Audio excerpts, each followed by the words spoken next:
Շնորհակալություն նախորդ ճապազրույցի ժամանակ ձեր սպառնալիքներից հետո որ եթե մեզ չընտրեք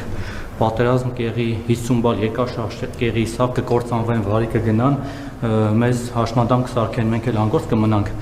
ես ես մի շաբաթվա ընթացքում լավ երկար մտածեցի գցեցի բռնեցի եւ որոշեցի ամեն դեպքում ռիսկի դիմել եւ ձեզ ձայն չտալ հաջորդ ընտրություններին բայց դա չի նշանակում որ ես նախկիններին եմ ձայն տալու որտեղ ես նախկիններից եմ զզվում որտեղ եթե իրենք օրինակ նորմալ իշխանություն լինեին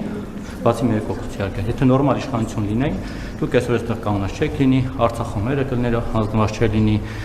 հազարավոր զոհեր չենք ունենա մեզ էլ չեք սպառնա հաջորդ ընտրություններով եւ մնացածով հիմա հարցս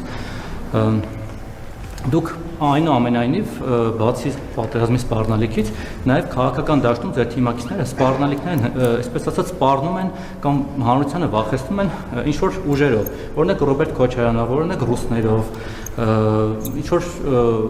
Գյումրի երկու լինելով ինձ կբացատրեք օրինակ Ռոբերտ Քոչարյանի ինչն է վախենալու կամ նախկինների ռուսների ինչն է վախենալու ինչ որ սպառնալիք են ներկայացրել մեզ կամ Գյումրի երկուսի քաղաքական բարոյական կամ իրավական խնդիրը որն է որովհետև մոտավորապես նույն սցենարով ձեր քաղաքապետ Տիգրան Աբինյանը քաղաքապետ դարձավ ունենալով կարծեմ ընդամենը 9% ձայն եթե չմիանային դոգի կուսակցությունը Արամ Զավենիչի կուսակցությունը ինքը չէր դառնա քաղաքապետ Հիմա առավել եւս որ նույն Սամվել Կարապետյանի ուժը մյուսները հայտարարել են որ մենք Ռոբերտ Քոչարյանին ձայն չենք տալու այդ վախենալու կերպարին որովհետեւ մեկին չենք միանալու եւ մեր ձայները չենք տալու Հիմա ինչ եք Ռոբերտ Քոչարյանով վախեցնում հանրությանն եք վախեցնում դուք եք վախենում իրանից կամ ռուսներով ես օրինակ չեմ վախենում ոչ Քոչարյանից ոչ Սարգսյանից ոչ Արման Թաթոյանից մաքսիմում են ձեր նախկին նախարար Վաղարշակ Հարությունյանից կարելի է վախենալ որտեղ ինքը որ գա իշխանություն իրոք վախենալու կլինի Մենք ոչ մեկին չենք վախեցնում մենք մտքեր ենք փոխանակում մեր հանրության հետ Ինչ վերաբերում է դուք ձեր քվեարկությունը գաղտնի է եւ դուք քվեարկության օրը գիտեմ թե ում օգտին կքվեարկեք դուք կքվեարկեք քաղաքացիական պայմանագրի օգտին դուք հիմա այլ բան չեք ասում որովհետեւ վաղվանից կկտրվի ձեր ֆինանսավորումը իսկ երբ որ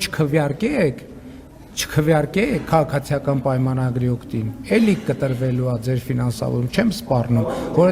որովհետև ձեր գործունեությունը դառնալու է անիմաստ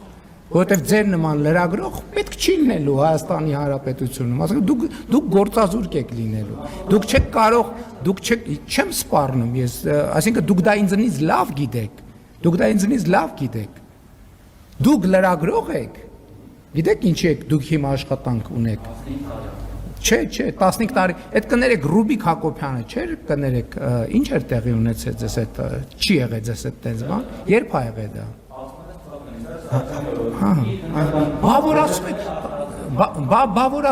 Բավոր ասում եք այդ ինչ ա եղել կներեք ձեր ծնոտին հագցրել էին այդ էր հա օքեյ ուրեմն իր գլուխը պատինա տղե, բայց որ խոսում եք, այդ որ հերթով գնում եք գրում, իսկ ինչ ա եղել, դուք ելնում եք այն իրողությունից, որ ոչ մեկ ոչի բան չի հիշում, հա, ոչ մեկ ոչի բան չի հիշում, Էսա հերթով կասեք կգնաք կգրեք, ինչ ա եղել, ամեն բրիֆինգին կասեմ, ում լրատվամիջոցի հետ ինչ ա եղել, երկրորդը, դուք հիմա լրագրող եք աշխատում, աշխատանք ունեք, որովհետև ես վարչապետ եմ,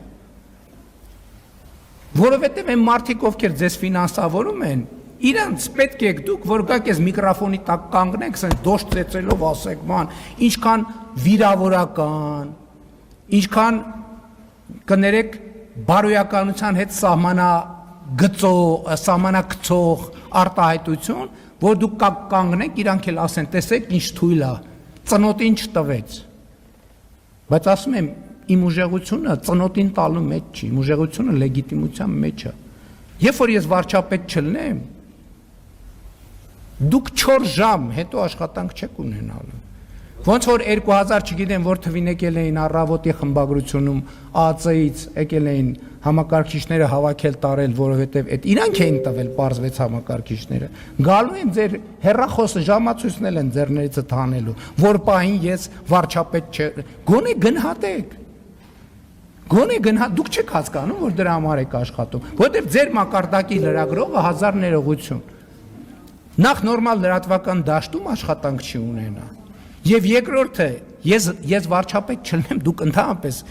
4 ժամ հետո աշխատանք չեք ունենալու։ Դուք ֆայլաբազարում գնալու եք կանգնեք, որ օրվա հաց վաստակեք։ Ունեիք ծնոտին ստանում էիք։ Հիմա նախ դուք նախկինում ոչ մի անգամ Հայաստանի ղեկավարի ուղիղ եթերի ժամանակ չեք կանգնել եւ տենց բաներ չեք խոսացել, ձեզնից ոչ մեկը ձեզնից եւ չեր էլ կարող խոսալ։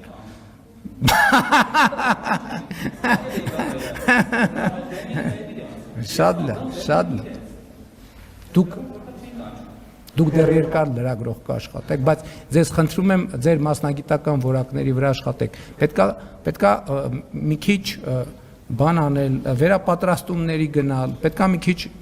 գումար ծախսել սեփական կրթական մակարդակը բարձրացնելու, իրազեկվածության մակարդակը բարձրացնելու, պրոֆեսիոնալ մակարդակը Ես գնում եմ կառավարական ակադեմիա, չմտածեք ես ձեզ համարում եմ, որ դուք ենթադրենք վատ են վերաբերվում, տենց է։ Չէ, ներողություն, ես ներողություն եմ խնդրում, պարոն Մակարյան, եթե վիրավորեցի, բայց ես դա նկատի չունեի։ Ես օրինակ գնում եմ կառավարման ակադեմիա սովորում եմ, հետո ուրիշ տեղել եմ գնալու սովորելու։ Ես անընդհատ սովորում եմ, որովհետև ես տեսնում եմ, որ ես բոլորը սովորելու կարիք ունեն, որովհետև ես տեսնում եմ, որ ես սխալվում եմ։